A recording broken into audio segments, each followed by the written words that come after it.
Ada seseorang datang kepada Nabi SAW dalam hadis, dia berkata, wahai utusan Allah, sampaikan kepadaku satu perkataan saja yang bisa mengantarkan aku pada kebahagiaan dunia akhirat. Di dunia aku bahagia, tentram, di akhirat juga aku bahagia. Kata Allah, yang aku tidak perlu menanyakan kepada selain anda lagi. Kata Nabi SAW, ucapkan, aku telah beriman kepada Allah, lalu istiqamalah dengan mengikuti peraturan-peraturannya, maksudnya istiqamalah. Kalau seseorang di antara kita teman-teman sudah mulai belajar agama, hadir majlis ta'lim, mulai belajar baca buku, mulai terapkan agama, maka apa yang harus kita lakukan? Istiqamah. Dan istiqamah ini sampai mati. Allah perintahkan itu dalam Al-Quran surah Al-Hijr ayat 99, a'udzubillahi minasyaitonir rajim, wa'bud rabbaka hatta ya'tiyakal yakin. Setelah kau tahu ilmu agama ini, kau sudah tahu mana halal dan haram kamu nikmati selama hidupmu, maka sembahlah Tuhanmu dengan itu semua, patuhi sampai datang kepadamu kematian. Jadi yang pertama, Allah subhanahu wa ta'ala berikan kebahagiaan dunia akhirat. Yang kedua, orang beriman, siapapun yang berusaha untuk mendapatkan keimanan itu, maka Allah akan kasih. Tetapi teman-teman harus fahami, kalau kita tidak berusaha, maka juga kita jauh dari keimanan. Kita mencarinya, kita ikhtiar. Allah menyuruh kita mencari. Seperti ini dalam majlis ilmu datang, dengarkan, baca Al-Quran, ada upaya. Maka sedikit upaya akan membuat Allah memberikan banyak jawaban. Tapi kalau orang memang tidak mau tahu asalnya, maka Allah pun akan meninggalkan dia. Di dalam surah Al-Ankabut, surah nomor 29 ayat 69, Allah SWT berfirman, ini ayat terakhirnya, a'udzubillahi minasyaitan, ayat terakhir dalam surah Al-Ankabut maksudnya, walladzina jahadu fina lanahdiyannahum subulana wa innallaha lama'al muhsinin. Dan orang-orang yang mencari keridhaan kami, mencari jalan kami, benar-benar akan kami berikan petunjuk mereka ke jalan-jalan kami. Dan sungguhnya benar-benar Allah berserta orang-orang yang berbuat kebaikan. Yang ketiga, orang-orang beriman pasti dibalas. Tidak ada amal sekecil apapun kecuali kita akan menerima balasannya, walaupun itu hal yang kecil sekali. Begitu juga orang yang berbuat keburukan pasti dihukum. Jangan pernah berpikir ada orang berbuat penipuan atau apa saja kejahatan, kemudian kita anggap dia tidak dihukum. Oh, dia masih hidup saja tuh? Enggak. Kalau Allah SWT belum berikan pada saat ini, maka akan diberikan pada saat akan datang. Tidak ada yang luput. Allah berfirman dalam surah Zalzalah ayat 7 dan ayat 8, dua ayat terakhirnya. A'udzubillahi minasyaitonir rajim. Wa may ya'mal mithqala dzarratin khairan yarah wa may ya'mal mithqala dzarratin syarran yarah. Siapa yang berbuat seperti biji zarrah, biji atom dari kebaikan, dia pasti akan melihat balasannya. Dia lihat amalnya, dia lihat juga balasannya. Dan barang siapa yang mengerjakan kejahatan seperti biji sawi, walaupun tidak ada yang tahu, cuma dia sendiri, pasti dia akan melihat perbuatan itu ditontonkan hari kiamat dan juga akan dibalas. Allah subhanahu wa ta'ala tidak akan pernah memungkiri janjinya. Semua apa yang dijanjikan kepada kita itu pasti benar. Walaupun teman-teman sekalian, sering kali terjadi kata ulama, Allah memberikan itu di masa-masa gentingnya untuk menguji hamba-hambanya. Ada yang langsung dikasih nikmatnya, ada juga yang butuh masa-masa genting. Allah uji kita. Kalau kita tetap yakin sampai detik terakhir itu, maka Allah akan berikan pada saat itu. Itu Allah sebutkan di dalam surah Ar-Rum surah nomor 30 ayat 6. A'udzubillahi minasyaitonir rajim. Wa'dallah la yukhlifullahu wa'dahu walakin aktsaran nasi la ya'lamun. Sebagai janji yang benar dari Allah, dan Allah tidak akan menyalahi janjinya, tetapi kebanyakan manusia tidak mengetahuinya. Pada saat Nabi SAW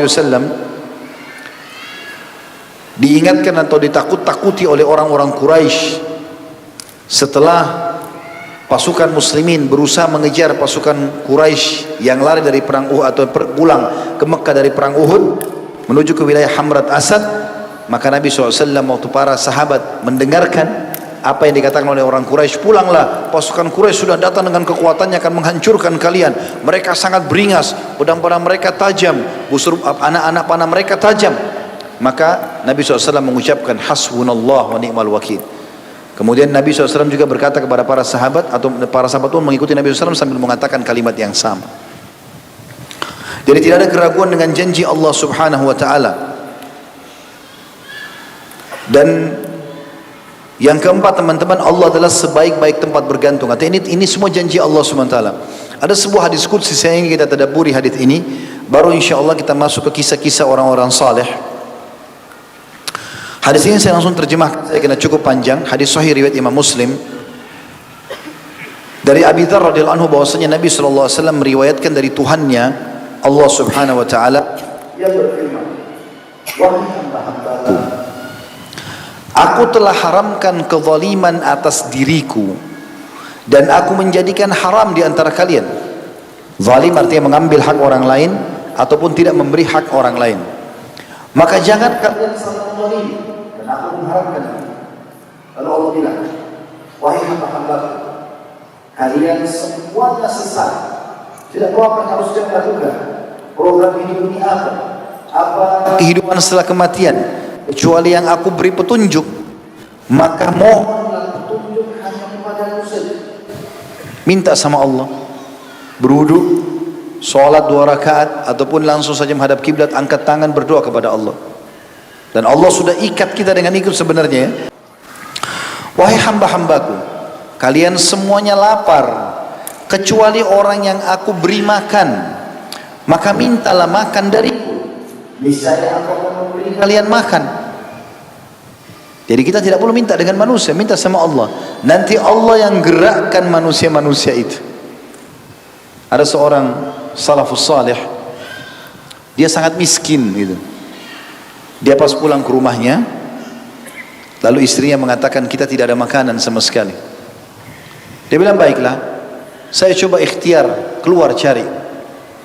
Dia keluar, setelah seharian dia nggak punya pendapatan, dia sudah cari kerja dari pagi sampai maghrib, nggak ada pendapatan masuk. Karena waktu itu dia bekerja setiap hari saja, pendapatan hari itu yang dimakan sama istri dan anaknya. Dia nggak ada pendapatan. Maka dia bilang, "Saya keluar, saya coba ikhtiar kembali." Walaupun dia tidak tahu dia harus kemana. Dan waktu itu sudah menjelang malam, sudah lepas isya. Orang sudah banyak tidur, sampai tidak ada penerangan di atas jalan. Maka dia jalan. Dia bilang, "Saya tidak tahu mau kemana." Lalu kemudian saya melihat ada masjid yang biasa saya sholat berjamaah di perkampungan saya. Saya pun masuk ke sana, gelap sekali. Saya masuk lalu saya wudhu, saya sholat. Lalu saya memohon kepada Allah sambil mengucapkan doa, "Ya Allah, sesungguhnya Engkau sangat mengetahui keadaanku. Seharian ini aku dan anak-anakku belum makan. Maka aku mohon kepadamu sebagai zat yang memberi makanan kepada seluruh makhluk, berikanlah aku makanan dan keluargaku.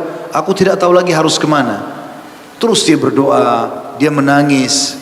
Di waktu yang bersamaan, disebutkan dalam kisah ini, pemimpin wilayah itu gelisah, nggak bisa tidur malam itu. Dia gelisah, nggak bisa tidur. Dia keluar. Dia kena gelisah, dalam hatinya tergerak untuk bersedekah. Dia bawa kantong-kantong yang penuh dengan dirham-dirham yang banyak, diambil sebanyak mungkin yang dia mampu. Dia pakai imamahnya, pemimpin ini, kemudian ditutup wajahnya supaya orang tidak tahu. Dia keluar naik kudanya, lalu dia mengatakan, "Ya Allah, sesungguhnya aku sangat gelisah. Aku tidak tahu harus berbuat apa, tapi hatiku tersentuh untuk bersedekah. Maka aku biarkan tali kekangan kuda ini, antarlah di tempat yang kau inginkan." Dalam kisah nyata ini dikatakan, kuda orang ini mampir di masjid yang ada tadi orang miskin itu. Kemudian turun dia, begitu dia lihat masjid, kudanya berhenti. Dia bilang, "Kalau begitu Allah menginginkan saya ke masjid ini." Saya turun, dia bilang, kemudian saya bawa kantong-kantong itu, saya masuk dalam masjid. Saya ingin tahu kenapa kuda ini berhenti di sini. Saya masuk ke masjid, gelap sekali, tapi saya mendengar seperti ada bisikan orang sedang berdoa. Saya dekati sambil meraba-raba, lalu saya dekat, ada orang rupanya. Ternyata orang yang tadi sedang berdoa. Jadi pada saat dia lagi mengatakan, "Ya Allah, Engkau lah zat yang memberi makan. Aku dengan keluarga aku belum makan seharian, berilah aku makan." Dia mohon sama Tuhannya seperti anak kecil. Maka pada saat itu pun orang yang menjadi pemimpin wilayah ini menegurnya, mengatakan, "Hai fulan," diucapkan salam, "Assalamualaikum warahmatullahi wabarakatuh." Sama orang miskin, "Waalaikumsalam warahmatullahi wabarakatuh." Dia mengatakan, "Saya sudah mendengar doamu, dan ketahuilah saya keluar malam ini untuk bersedekah. Maka saya bawa kantong-kantong dirham ini, dengan doamu ini aku akan memberikan kepadamu. Dan ketahuilah aku pemimpin wilayah ini. Cuma aku menyamar pakai tutup wajah ini. Aku menyamar dengan imam aku, tutup wajahku ini. Maka apapun kebutuhanmu sampaikan kepadaku." Perhatikan keadaan orang miskin ini teman-teman sekalian. Orang subhanallah kalau sudah kenal Tuhannya, nggak ada bergantung sama manusia. Dan ini puncak keimanan seseorang. Dia katakan apa? Kalaupun saya masih membutuhkan lagi sesuatu, maka saya tidak akan datang kepada anda, tapi saya akan datang kepada zat yang mengutus anda datang. Siapa yang menggerakkan dia datang? Allah subhanahu wa ta'ala. Seperti itu ya. Maka Allah mengatakan, wahai hamba-hambaku, kalian semua lapar kecuali orang yang aku beri makan, maka mintalah makan dariku. Ya Allah, lapar, berikan aku makan. Itu kan. Niscaya aku akan memberi makan atau memberi kalian makan. Wahai hamba-hambaku, kalian semuanya telanjang tidak berpakaian, kecuali orang yang aku berikan pakaian, maka mintalah pakaian kepadaku, niscaya aku akan memberi kalian pakaian. Wahai hamba-hambaku, kalian selalu berbuat salah di malam dan siang hari, sedangkan aku mengampuni semua dosa.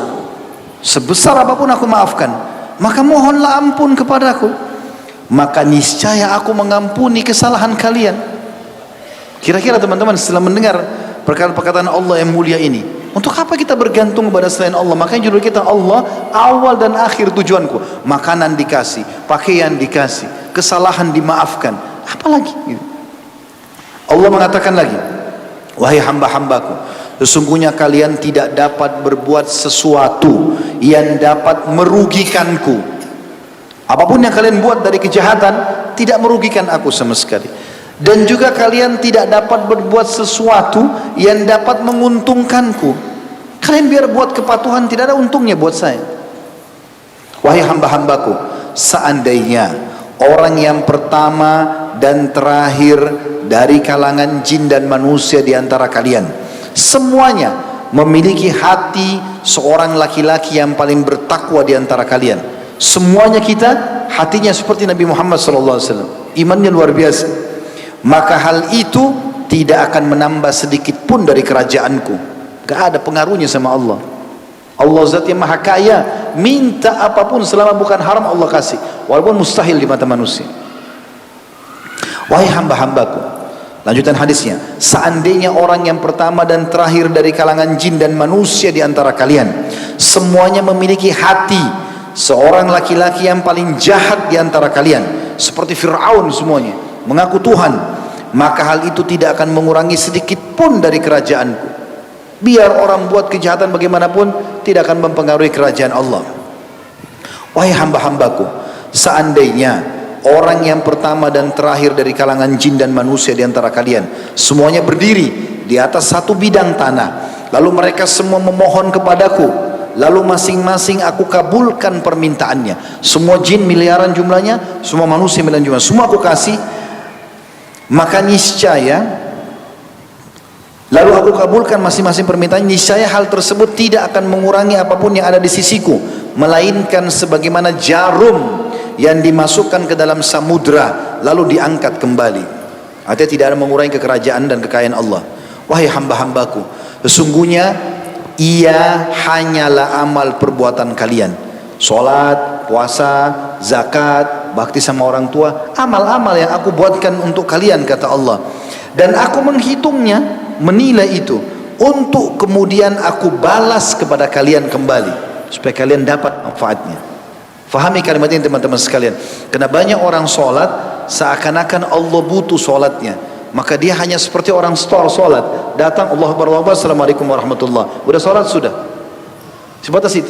Dia tidak tahu sebenarnya Allah tidak perlu. Yang perlu sholat itu siapa? Kita sendiri. Kalau kita tahu teman-teman itu akan ada balasannya, kita akan khusyuk, karena Allah mengatakan itu amal buat kalian, aku hitung, aku akan berikan pada kalian sendiri. Puasa itu kalau kita tahan lapar haus untuk kita sendiri, zakat untuk kita sendiri, bahkan Allah tidak butuh semua itu. Allah mengatakan, maka barang siapa yang mendapatkan balasan yang baik, dia berhasil berbuat kebaikan lalu Allah akan balas kebaikan, maka hendaklah ia memuji Allah. Dan barang siapa yang mendapatkan selain itu, maka janganlah ia menyalahkan kecuali dirinya sendiri. Kita akan renungi sekarang teman-teman sekalian, sebagai penutup adalah kisah-kisah. Saya akan mulai kisah ini dengan kisah unik sekali. Seorang tabi'in bernama Sa'id bin Musayyab rahimahullah, dengan kasus pernikahan anak perempuannya.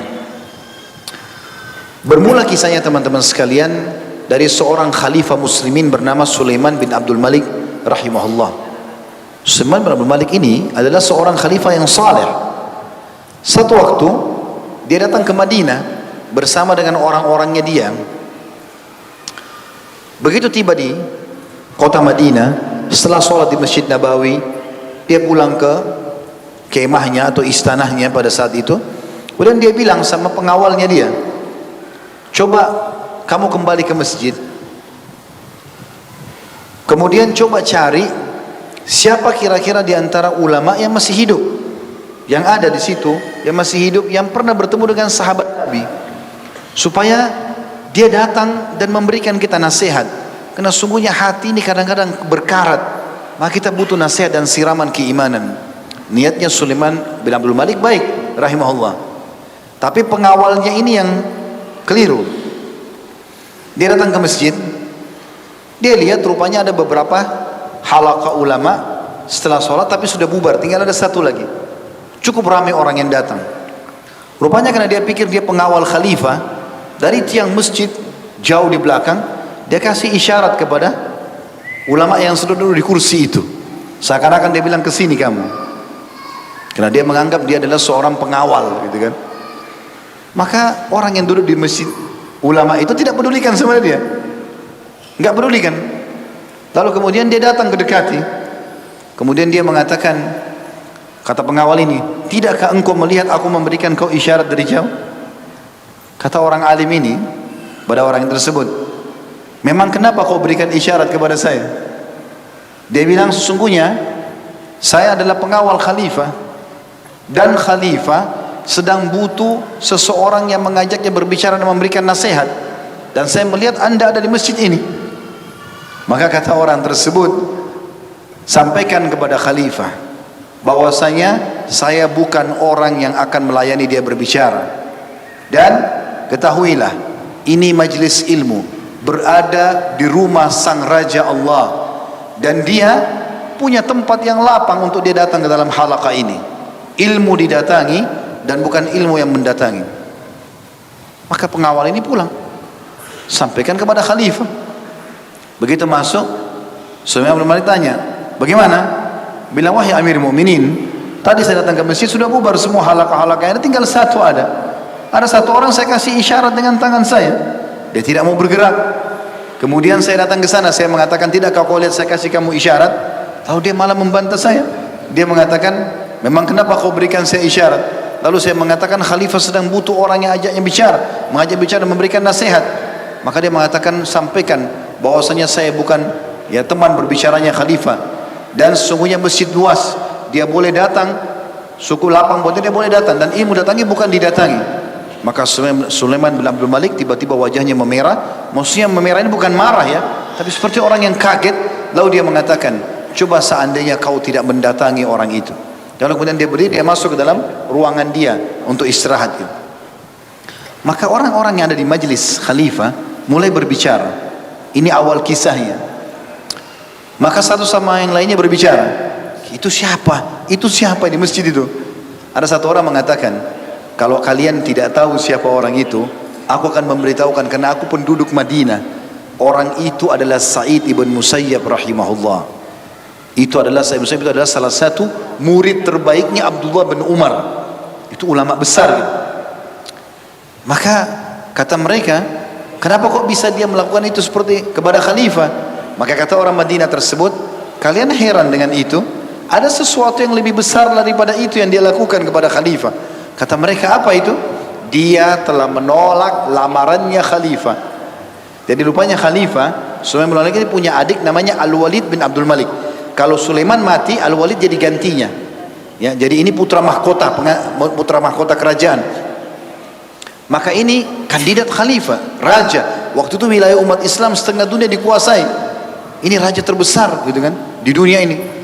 Maka saya menolak lamarannya. Kata orang sekitar situ, bagaimana bisa ada orang yang menolak lamarannya khalifah? Kata orang yang dari Madinah tadi, kalau kalian mau saya lanjutkan ceritanya. Kata mereka, tentu saja, sampaikan kepada kami.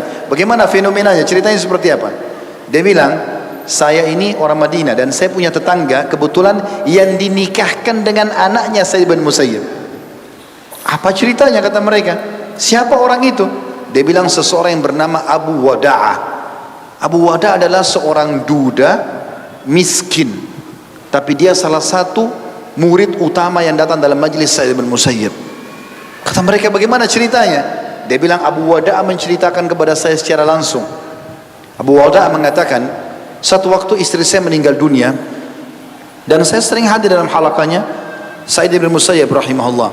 Dia bilang saya selalu hadir dalam halakah Sa'id bin Musayyib.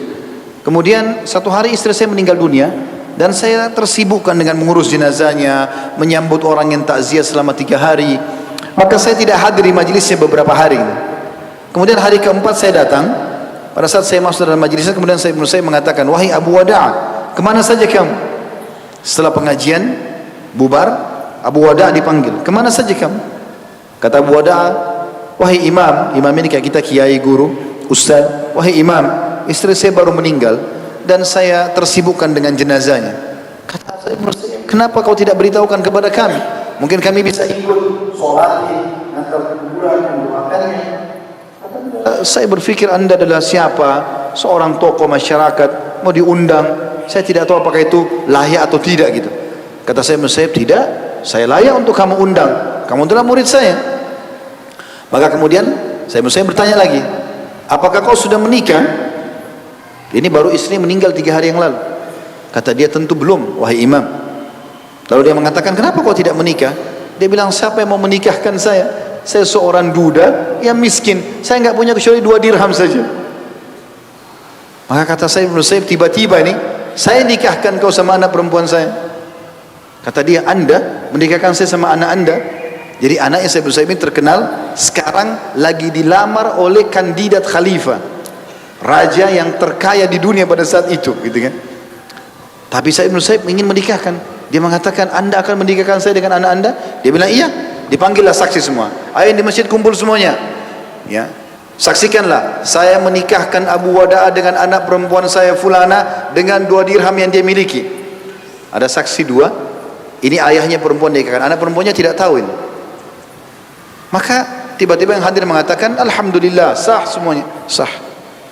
Maka kata Sa'id bin Musayyib, kau sudah sah menjadi suami anak saya. Kata Abu Wada'ah, hari itu hari Senin, saya lagi puasa. Saya masih belum percaya saya sudah menikah ini. Tiba-tiba dia bilang saya pulang ke rumah, saya sholat asar di masjid, kemudian saya pulang. Setelah itu saya tunggu sampai menjelang buka puasa. Menjelang buka puasa beberapa saat, saya lagi menyiapkan buka puasa saya, tinggal ada setengah roti kering dengan minyak zaitun. Ini biasanya orang yang paling susah hidup zaman itu makanya begitu. Roti kering sama minyak zaitun dicelup saja supaya ada rasanya. Ya kita tahu roti dipakai minyak mentah nggak ada rasanya gitu. Tapi seperti itulah. Dia bilang tiba-tiba ada yang ketuk pintu rumah saya. Kemudian pada saat diketuk, saya tanya siapa? Lalu bicara lah depan pintu itu mengatakan Sa'id. Dia bilang terlintas di benak saya semua Sa'id kecuali Sa'id bin Musayyib. Kecuali guru saya itu. Saya nggak sangka kalau dia datang. Saya bilang Sa'id. Sa'id siapa? Dia bilang saya buka pintu ternyata Sa'id bin Musayyib, guru saya. Lalu saya mengatakan, kenapa anda yang datang? Biarkan saya yang datang kepada anda. Kata Sa'id, tidak. Hari ini kau lebih pantas saya datangi. Karena kau sudah menjadi anak mantu saya. Ya, saya tidak ingin kau menghina tanpa istri. Maka dia bilang, saya sudah membawa istri. Anaknya ada di belakang perempuan. Kata Sa'id bin Musayyib, Allah masuk oleh suamimu dengan berkah dari Allah. Kata Abu Wada'ah, anak perempuan itu jalan karena malunya sampai hampir jatuh. Karena belum ketemu, belum apa, tiba-tiba sudah jadi istri, dibawa ke rumah suaminya, gitu kan. Masuklah dalam rumah. Tiba-tiba Sa'id bin Musayyib tinggalkan kami. Dia bilang, saya bingung antara kamu buka puasa atau hadapi perempuan ini. Dia bilang, saya tidak bilang apa, mau ucapin apa. Saya naik ke atas atap rumah saya. Lalu saya teriak panggil tetangga. Wahai tetangga-tetanggaku, kata Abu Wada'ah. Mereka keluar kenapa? Kenapa Abu Wada'ah? Ada apa kau teriak-teriak menjelang maghrib? Dia bilang, saya baru dinikahkan sama Sa'id bin Musayyib dengan anak perempuannya. Datanglah lihat dia ada di rumah. Kata mereka, ibu-ibu yang ada di sekitar rumahnya, kau sudah gila. Siapa yang mau nikahkan kau sama Sa'id bin Musayyib yang sekarang lagi dilamar sama kandidat khalifah? Satu wilayah Islam tahu lamaran itu. Kata dia, demi Allah ada di rumah saya sekarang. Tadi siang saya dinikahkan di masjid. Gitu. Maka mereka semua datang, lihat betul ada anaknya ini. Dan rupanya anaknya ini seorang ulama wanita yang masih muda, yang hafal Quran, hafal hadis, memang mengajar di Madinah. Lalu mereka kata Abu Wadah, tolong rumah ini, hilangkan rasa keterasingannya. Saya sampaikan kepada ibu saya. Ke rumah ibunya lalu dia katakan, ibuku, saya sudah dinikahkan dengan anaknya saya ibu saja. Kata ibunya, kau sudah gila. Begitu beritanya. Dari mana beritanya kau menikah dengan anak saya Ibnu Saib, seorang ulama besar dan lagi dilamar oleh khalifah. Dan dia khalifah. Yang lama khalifah pada saat itu. Maka dia mengatakan, demi Allah, begini ceritanya. Saya dinikahkan dan sekarang ada di rumah. Datanglah, tenangkan dia. Maka ibunya datang. Kata iya sudah dinikah. Kata ibu, jangan kau melihat wanita ini selama 3 hari, biarkan dia sama saya. Baru saya akan hadapkan kepada kamu sebagai seorang mempelai wanita. Kata Bu Wada, silahkan. Dibawalah ke rumah ibunya, ditenangkan, kemudian diberikan pakaian yang layak, kemudian jadilah dia sebagai seorang istri. Kata Bu Wada, setelah 3 hari ibu saya membawa hal tersebut, kemudian kami ngobrol, dia membuka cadarnya, saya menemukan dia wanita tercantik di Madinah. Dia adalah wanita yang menghafal Al-Quran. Dia adalah orang yang menghafal sekian ribu hadis. Bahkan dia pernah wadah belajar dari istrinya tentang kebenarannya. Maka ini kan dia mengatakan, saya duduk. Baru saja kami duduk beberapa saat, saya Ibnu Musayyib datang. Lalu kemudian memberikan kepada kami uang amat belum. Jadi dia bilang setelah itu saya datang ke masjid. Setelah 3 hari tadi dan saya sudah kumpul sampai istri saya hari keempat, saya datang ke masjid. Jadi selama ini dia sholat di dekat rumahnya, maka sekarang dia ke masjidnya saya Ibnu Musayyib rahimahullah. Maka setelah pengajian lagi jalan, dia tidak tanyakan apa-apa. Setelah pengajian saya datang lalu kemudian ditanya, Abu Wada, bagaimana keadaanmu dan istrimu? Dia mengatakan, alhamdulillah, di atas sunnah Rasulullah SAW. Maksudnya kami jalankan kehidupan dengan baik. Kata dia, alhamdulillah. Kemudian saya tidak bicara apa-apa, saya pun pulang ke rumah. Tak lama kemudian dia datang, dia tinggalkan buat kami sekampung uang yang banyak sekali untuk kebutuhan rumah kami. Kemudian dia pergi. Kata orang di sekitar tadi, majlis khalifah, sungguh orang ini luar biasa. Dia meninggalkan dunia untuk akhiratnya. Maka kira-kira apa sebabnya? Kenapa dia pilih duda? Dia tinggalkan seorang kandidat khalifah. Ini teman-teman yang ingin kita tidak beratkan. Artinya orang kalau sudah mengenal Tuhannya, dunia jadi kecil buat dia. Dan bagi dia adalah bagaimana akhiratnya. Maka dia mengatakan, orang Madinah ini mengatakan, saya akan sampaikan juga kepada kalian rahasianya. Sesungguhnya pernah ditanya sekali, setelah berjalan berapa waktu, kenapa anda menolak lamaran khalifah dan anda menerima Abu Wada'a, orang yang miskin dan susah, juga duda sebagai anak mantu anda? Dia mengatakan, aku telah mendidik anak perempuanku itu dengan baik, sampai menghafal Al-Quran 30 juz, sampai dia menghafal sekian banyak hadis-hadis Nabi SAW. Dia sudah mulai mengajarkan agama ini, menjadi penerus saya. Karena saya kebetulan punya anak perempuan ini yang diharapkan anak pertamanya. Maka bagaimana kalau seandainya dia menjadi seorang ratu, dia pindah ke istana khalifah dengan dayang-dayangnya, dengan segala macam fasilitas, lalu dia melupakan agama ini. Maka saya rugi secara akhirat apa yang sudah saya didik. Maka saya berpikir bagaimana memanen pahala dari anak saya dengan cara seperti itu. Bagaimana dia mendahulukan akhiratnya dan tidak terpengaruh dengan dunia karena sudah mengenal Tuhannya Allah. Kisah yang lain teman-teman sekalian, disebutkan bahwasanya ada kisah 2 orang yang transaksi barang, transaksi tanah tepatnya, transaksi tanah.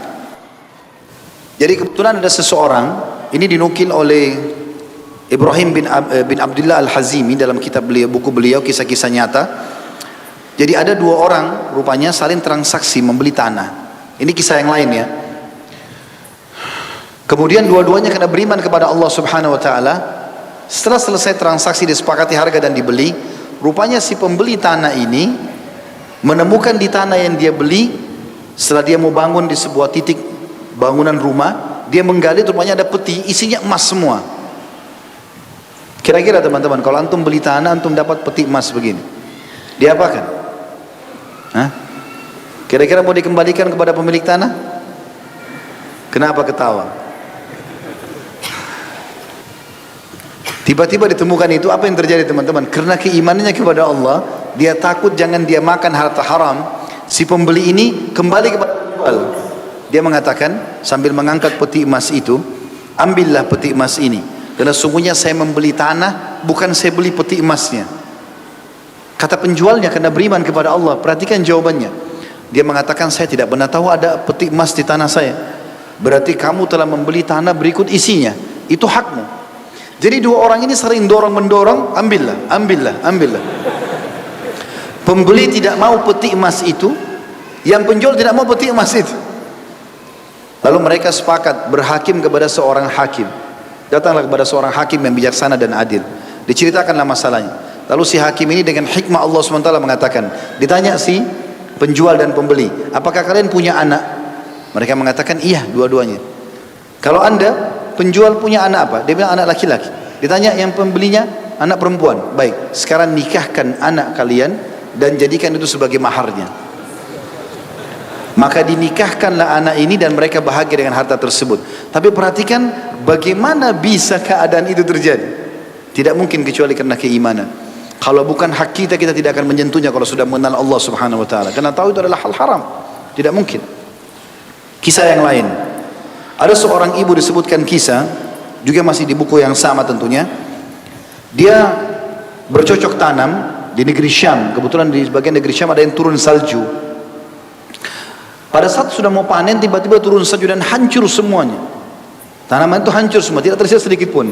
Sementara ibu ini terkenal dengan kesolehannya dan hanya hidup dari makanan hasil panennya itu.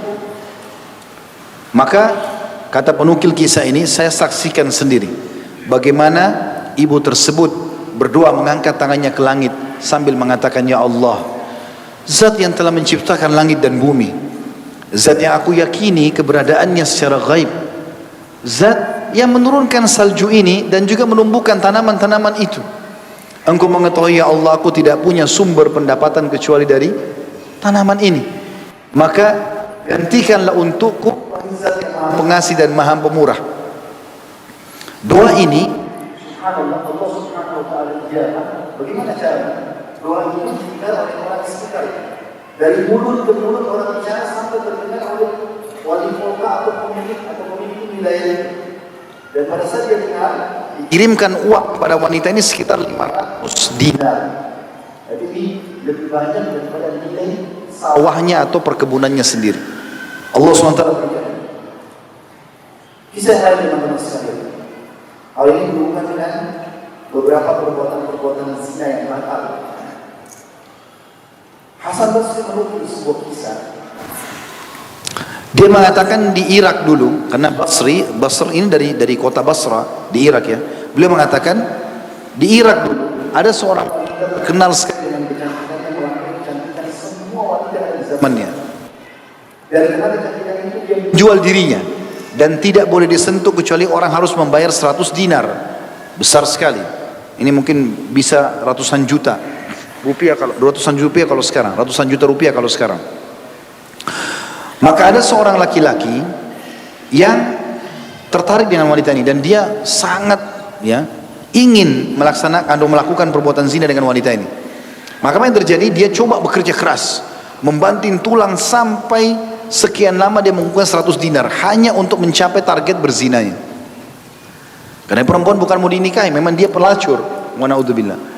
Maka yang terjadi teman-teman sekalian, dikatakan dalam kisah Hasan Basri berkata, dia pun sedang mengumpulkan 100 dinar, lalu dia pergi ke wanita tersebut, lalu dia mengatakan, sesungguhnya aku telah bekerja keras, murni mengumpulkan sekian lama waktu hanya untuk ingin tidur bersamamu.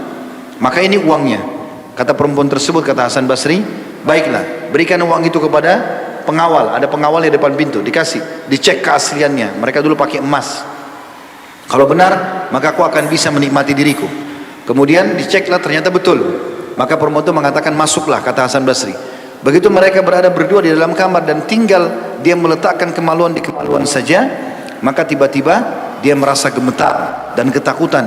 Lalu dia mengatakan, bagaimana kalau seandainya saya ditanya oleh Allah tentang perbuatan ini? Maka tiba-tiba dia pun berkata, dia tidak mau melakukannya. Kata perempuan tersebut, kenapa dengan? Apa kau sakit? Kenapa kau tidak melakukannya? Karena ini tinggal meletakkan kemaluan di kemaluan saja. Dia mengatakan, sesungguhnya saya takut kepada Allah. saya sangat takut kalau dihisab dan diadab oleh Allah karena perbuatan ini. Maka dia pun, perempuan itu mengatakan, apa kau memang betul-betul meninggalkan perbuatan itu karena Allah? Bukankah kau sudah bekerja setengah mati, mengumpulkan seluruh hanya untuk menikmati diriku? Dia mengatakan, ambillah uang itu, yang penting biarkan saya pergi. Kata perempuan tersebut, saya tidak akan biarkan kau pergi sampai kau berjanji kau akan menikahiku. Maka kata laki-laki ini, saya tidak bisa berjanji apa-apa. Ambil uang itu, izinkan saya keluar. Jangan teriak, jangan apa-apa, seakan-akan sudah terjadi. Maka perempuan itu mengatakan, saya tidak akan, kecuali kau, tidak akan biarkan kau, kecuali kau janji akan menikahi saya. Dia mengatakan, mungkin, saya tidak bisa janji, tapi mungkin. Kemudian pulanglah laki-laki ini. Kemudian perempuan ini ternyata dengan perbuatan laki-laki tadi, dia mulai berpikir, kenapa ada laki-laki seperti ini? Biasanya laki-laki melihat kecantikan perempuan, langsung mendapatkan syahwat saja. Apalagi orang ini sudah bekerja, gitu kan, mendapatkan apa yang dia inginkan. Maka dia bilang, gara-gara perbuatan itu, perempuan ini jadi taubat. Taubat nasuha kepada Allah, lalu dia cari tahu mana laki-laki itu. Dicari tahu namanya, terus sampai tiba di satu perkampungan tempat laki-laki itu tinggal. Tiba di perkampungan tersebut, laki-laki ini rupanya lagi sholat di masjid. Kemudian pada saat dia lagi pulang, perempuan itu menunggu depan masjid. Lalu begitu dia melihatnya, laki-laki ini gemetar, khawatir diajak untuk berzina lagi. Maka tiba-tiba dikatakan dalam kisah ini, laki-laki ini gemetar pingsan. Dan ya kisahnya begitu. Pada saat dicek, setelah dia jatuh itu pingsan, dianggap pingsan, ternyata dia sudah meninggal dunia. Karena ketakutannya kepada Allah, meninggal dunia. Maka yang terjadi teman-teman sekalian, perempuan ini berkata, apakah laki-laki ini punya keluarga, punya saudara? Mereka mengatakan, ada satu saudara laki-lakinya miskin. Maka perempuan ini mengatakan, kepada saya. Jadi pada saat perempuan itu masuk ke kampung, dan juga dikatakan, orang-orang kampung pada mengatakan, Anda mau cari siapa? Karena cantik sekali perempuan ini lewat, lalu orang semua terkagum. Dia mengatakan, saya mencari si fulan. Miskin yang ahli ibadah. Maka begitulah kondisi sampai terjadi dia meninggal dunia. Maka pada saat itu waktu orang ini mau keluar masjid tadi sebelum dia meninggal dunia, orang-orang kampung itu pada mengatakan, telah datang wanita yang seperti bulan datang mencari. Maka dia keluar takut kalau dia meninggal dunia. Setelah itu orang mengatakan, dia punya saudara. Kata mereka, ada adiknya yang miskin. Maka datangi adik, lalu dia mengatakan, sesungguhnya aku sudah tidak bisa mendapatkan lagi saudaramu, tapi aku sangat mencintainya karena Allah. Maka aku minta agar kau menikahi. Maka kemudian menikahlah adik laki-laki dengan si perempuan ini. Kemudian Allah karunia dia 7 orang anak. Tapi kisah nyata di sini bagaimana dia membatalkan karena takutnya kepada Allah Subhanahu wa taala. Masih berhubungan dengan ini. Dikutip dari Yahya bin Ayyub rahimahullah. Beliau menggambarkan kekagumannya menggambarkan tentang kekaguman Umar bin Khattab kepada seorang anak muda. Jadi seorang anak muda di Madinah terkenal sangat tampan, wangi, bersih. Orang banyak suka sama dia. Begitu dia lewat, teman-temannya satu wanita sangat cantik menggoda dia. Jadi tergoda lagi. Pada saat dia ingin melakukan perbuatan mesum itu, tiba-tiba dia ketakutan dan dia berhenti dia akan jadi. Waktu dia tak jadi, dia pingsan. Dia pingsan, perempuan itu ketakutan, ajak keluarganya, sampaikan dia orang bisa ke rumah, bawa ke rumah kerabatnya, kena satu kota. Kita di Madinah. Itu dibawa, kemudian ayahnya perempuan ini dan anak kemudian pulang. Tinggal ayah si anak laki-laki membawakan anaknya pada saat kamu ditanya, anak saya punya anak. Dia bilang tidak ada apa-apa. Ayah terus mendesak sampai dia harus cerita. Maka dia pun akhirnya menceritakan, tadi begini ceritanya. Lalu dia baca, dia bilang saya baca ayat waliman khafa maqama rabbih jannatan, dan bagi orang yang takut pada Tuhannya akan diberikan 2 balasan surga sekaligus, atau 2 istana. Maka dia setelah baca ayat tersebut meninggal dunia, anak laki-laki ini karena ketakutannya kepada Allah, meninggal, ajalnya datang.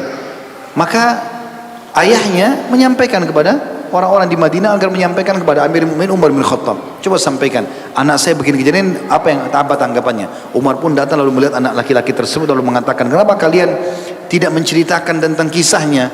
Maka Umar pun mensolatinya, kemudian mengantar ke kuburan. Setelah itu Umar menunggu orang semua pergi, lalu Umar berkata, ini dalam kisah nyata dinukil ya, Umar berkata kepada orang anak muda tersebut yang sudah meninggal dunia, Umar mengatakan, wahai anak muda, sesungguhnya liman khafa maqama rabbih jannatan, orang yang takut pada Tuhannya akan dibalas 2 surga.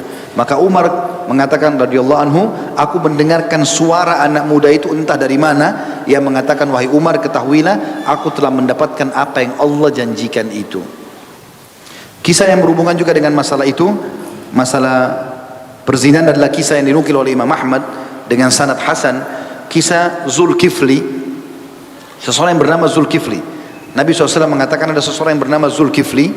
Orang ini tidak pernah meninggalkan kemaksiatan, apapun itu, mencuri, berzina, berbuat kejahatan-kejahatan. Sampai satu waktu dia pernah kedatangan seorang perempuan yang minta bantuan dengan dia. Maka dia mengatakan, saya akan bantu kamu tapi dengan syarat kalau memang itu harus, apa boleh buat, dia serahkan diri. Dia bilang, saya menyerahkan karena saya butuh untuk pengobatan keluarga saya. Pada saat akan melakukan hubungan tersebut, sudah akan berzina, dalam kisah ini dikatakan sudah meletak posisi suami kepada istrinya. Kemudian tiba-tiba perempuan tersebut gemetar. Dikatakan dalam kisah ini seperti gemetarnya pohon kurma. Lalu kemudian berkatalah laki-laki Zulkifli ini, berkata, kata Nabi SAW, kenapa kau ini? Apakah aku memaksamu? Dia mengatakan tidak. Kenapa? Dia bilang, saya takut karena saya belum pernah berbuat perbuatan ini. Maka kata Zulkifli, kata Nabi SAW, dia mengatakan, engkau tidak pernah melakukan perbuatan ini lalu kamu ketakutan, sementara aku yang sering mengulangi aku tidak ketakutan, maka demi Allah mulai hari ini aku tidak akan lagi bermaksiat kepada Allah. Ambillah 60 dinar ini sebagai hadiah untukmu. Kemudian sebenarnya itu Zulkifli bertobat kepada Allah. Ya, detik itu juga malamnya dia meninggal dunia. Pada saat dia meninggal dunia, maka ditemukan di pintu rumahnya, ini hadis hasan diriwayatkan dari Nabi SAW, tertulis, sungguh Allah telah mengampuni Zulkifli. Begitu juga dengan kisah al-misk. Al-misk ini artinya wangi-wangian, wangi. Minyak wangi yang wangi itu diistilahkan dalam bahasa Arab dengan al-misk. Ada seorang anak muda ditawarkan berzina oleh seorang perempuan karena dia penjual keranjang, suka muter-muter di kotanya. Kemudian dia mau menawarkan keranjang ini kepada orang-orang di sekitar situ. Sampai ada satu perempuan tertarik dengan dia lalu menarik masuk ke dalam rumah.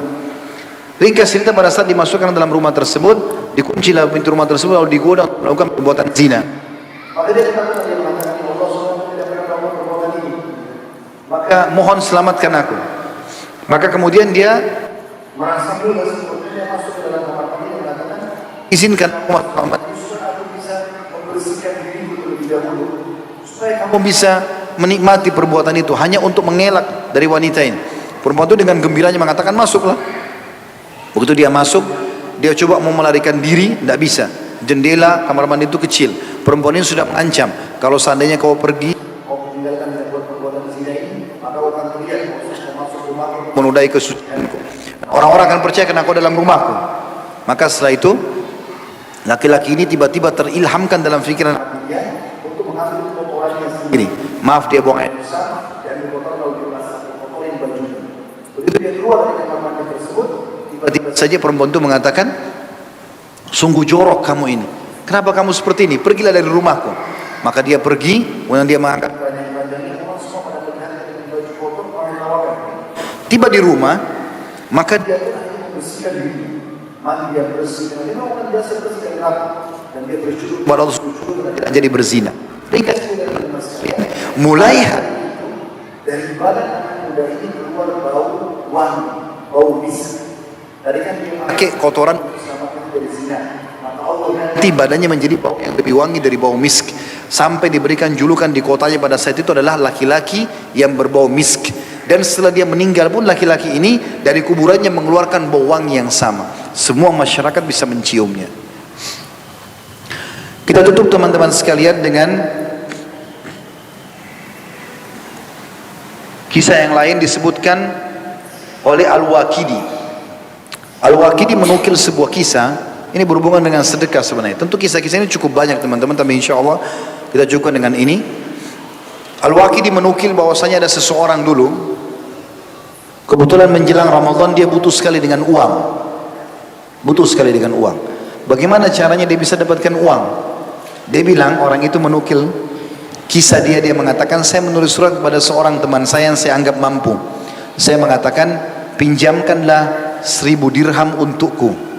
Pinjamkanlah 1000 dirham untukku. Maka temannya pun membalas suratnya sambil mengatakan, inilah 1000 dirham, ambillah. Setelah dia menerima 1000 dirham tersebut, di hari yang sama cobaan Allah datang. Sekarang dia utang, dia nggak punya apa-apa. Ada orang yang ketuk pintu, orang yang miskin, ketuk pintu minta sumbangan. Saya tidak bisa hidup sekarang kelaparan, Ramadan sudah akan datang, saya nggak punya uang, bisa nggak kau pinjamkan saya 1000 dirham? Padahal orang yang minta ini nggak dikenal.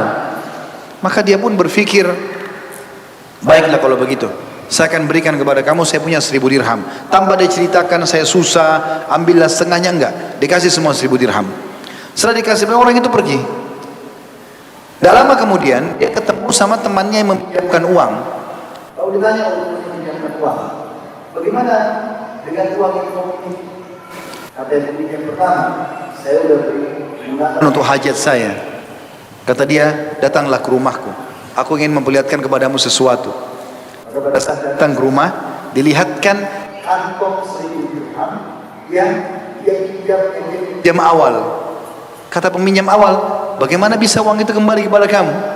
Dia bilang, ketahuilah, waktu kau kirim surat sama saya uang 1000 dirham. Tapi karena saya tahu kau seorang muslim yang juga banyak orang-orang, saya nggak mau kehilangan pahala, maka saya berikan kau 1000 dirham tanpa saya mengatakan saya nggak punya uang. Ternyata Allah datanglah orang yang meminjam dari kamu. Dan apakah kamu tahu, aku tanpa aku menyurat kepada orang itu sambil mengatakan kepadanya, sungguh Ramadan akan dekat, aku butuh uang 1000 dirham. Lalu orang meminjamkan, meminjamkan lagi kepadanya. Dan ini orangnya, datang orang yang tadi meminjamkan, dia berkumpul. Lalu kata pemilik uang, saya tidak tahu siapa dari kita yang paling dermawan, tapi kita bagi 3 uang ini. Sekarang kita bagi 3, ambil masing-masing. Maka dia waktu dia, nanti bagi 3. Awal Ramadan sudah berlalu 2-3 hari. Tiba-tiba uang itu sudah habis. Saya masih butuh. Karena memang kehidupan 1 bulan butuh 1000 dirham, dia bilang. Saya lagi butuh. Tiba-tiba ada panggilan, ada yang ketuk pintu, ada yang memanggil. Dipanggil dari pemimpin wilayah itu. Lalu datanglah.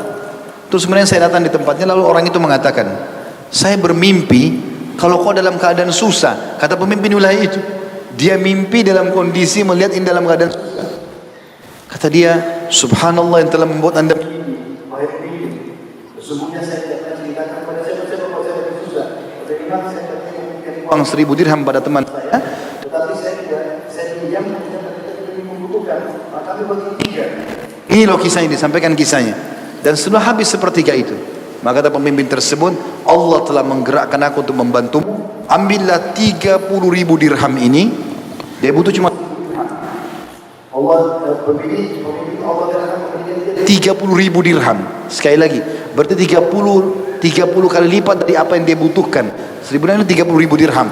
Dan berikan 20.000 dirham itu kepada 2 teman-teman. Maka diberikanlah uang itu bukan cuma Ramadan ini, tapi 10 Ramadan ke depan tercukupi dengan kebutuhan tersebut. Semua kisah-kisah ini teman-teman, apa yang kita sampaikan tadi sebenarnya hanya sebagai penguat saja dari ayat-ayat tadi. Bagaimana orang kalau yakin kepada Tuhannya, selama itu perintah Allah dia jalankan, selama itu janji Allah dia yakin, selama itu ancaman Allah dia jauhi, maka dia akan bahagia. Dan ingat, Allah tidak akan pernah pungkiri janjinya. Kadang-kadang teman-teman, bantuan Allah datang di hari gentingnya itu. Bahkan kadang-kadang kebutuhan itu akan datang di saat ujian antum bisa lalui. Misal kita lagi butuh uang, ya tadi kisahnya, kemudian tiba-tiba ada keluarga minta bantuan. Kita mungkin kalau pakai akal manusia kita akan mengatakan, orang ini nggak sadar ya, saya kan juga butuh. Kan bisa kita katakan seperti itu, tapi ternyata ini pembuka keran untuk kita dapatkan bantuan yang itu. Mungkin penyakit kita dengan sembuh dengan memberikan sumbangan itu. Mungkin usaha kita jadi lancar, mungkin utang kita lagi dibayar dan seterusnya. Maka coba bantu orang ini, maka di sana Allah akan bukakan jalan tersebut. Di masa-masa genting pun tidak boleh ada keraguan. Ingat, Nabi Musa alaihissalam pada saat sudah akan dibantai oleh Fir'aun, terlihat Nabi Musa alaihissalam bisa dijangkau oleh mata, seperti awal masjid ini ke ujung pintu masjid itu, dekat sekali. Anak panah sudah bisa menjangkau sebenarnya, gitu kan? Maka Bani Israel mengatakan, wahai Musa, innala mudrakun, kami sudah terjangkau, kita dibantai habis nih. Di depan kita Laut Merah, belakang kita Fir'aun. Apa kata Nabi Musa dengan keyakinan? Kalla inna ma'i rabbi sayahdin. Gak mungkin, Tuhanku pasti akan memberikan saya petunjuk. Pada sudah depan mata Musa akan membantai. Bayangkan pedang tinggal diayunkan, masih Nabi Musa AS dengan tenang dan penuh keyakinan. Maka Jibril datang mengatakan, hai Musa, cambukkan tongkatmu ke pinggir Laut Merah. Nabi Musa tidak tahu apa yang akan terjadi setelah itu. Tapi karena yakin, dipukul, air laut berdiri. Mereka berhasil selamat, Fir'aun Allah tenggelamkan. Penuh keyakinan. Kayak ini asas daripada kebahagiaan teman-teman sekalian. Jangan pernah bergantung, jangan pernah memohon, jangan pernah takut dan cinta kecuali kepada Allah Subhanahu wa ta'ala. Dan ingat hadis Nabi SAW, siapa yang dicintai oleh Allah, Allah akan buat seluruh penghuni, Allah akan panggil Jibril untuk mencintainya, dan Allah akan menyuruh seluruh penghuni langit mencintainya, dan Allah akan buat penduduk bumi mencintainya. Dan kalau Allah membenci seorang hamba karena perbuatan dosanya, maka Allah suruh Jibril membencinya, Allah suruh penghuni langit membenci, dan Allah akan tanamkan kebencian di muka bumi untuknya. Oleh karena itu, awal dan akhir adalah Allah Subhanahu wa ta'ala. Allahu a'lam. Ini bahasan kita insyaallah. Baik, karena melihat waktu dan memang di setiap pertemuan ada perpisahan teman-teman sekalian, dan insyaallah kita akan bertemu lagi di kajian kita yang akan datang. Kajian kita akan ada rutin di Makassar tentunya, setiap 2 bulan sekali, tabligh akbar, dan mungkin salah satu masjid yang selalu Masya Allah menyambut kami adalah masjid yang Masjid Agung Goa ini. Mungkin akan ada jadwal juga tetap di sana, dan insya Allah akan ada beberapa jadwal-jadwal yang akan disebarluaskan. Sebagaimana tadi Ahsan Guru sudah kasih nomor handphone untuk bergabung di grup WhatsApp untuk mengetahui jadwal-jadwal tersebut. Kita berdoa kepada Allah SWT semoga majelis kita diberkahi olehnya dan dijadikan ini sebagai tambahan amal kita pada hari kiamat. Semoga seluruh amal yang pernah kita kerjakan, yang sedang kita kerjakan, yang akan kita kerjakan sampai menjelang ajal datang nanti diterima dengan pahala yang sempurna. Semoga seluruh dosa yang pernah kita lakukan, sengaja tidak sengaja, besar ataupun kecil, samar ataupun nyata, semuanya diganti oleh Allah dengan kemahamurahannya menjadi pahala. Selalu kita doakan negara kita menjadi negara yang aman, tentram, damai. Seluruh umat Islam di bawah naungan ukhuwah Islamiyah dalam ibadah mereka kembali kepada Al-Quran dan Sunnah. Dan semoga saja utang negara ini dilunasi oleh Allah Subhanahu wa ta'ala. Siapapun yang menginginkan keburukan bagi negara ini, bagi Islam, bagi muslimin, dikembalikan tipu daya mereka kepada diri mereka sendiri. Dan semoga Indonesia menjadi contoh bagi negara-negara yang lain.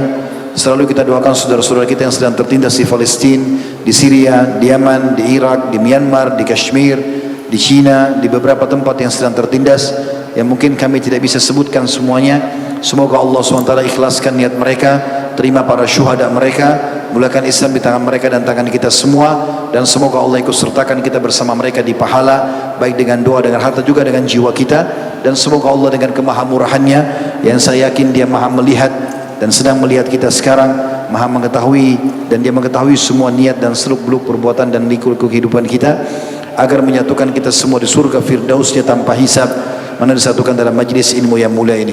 Kalau benar pasti dari Allah, kalau ada salah dari saya mohon dimaafkan. Wassallallahu ala nabiyina Muhammadin walhamdulillahi rabbil alamin.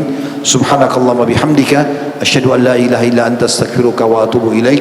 Wassalamualaikum warahmatullahi wabarakatuh.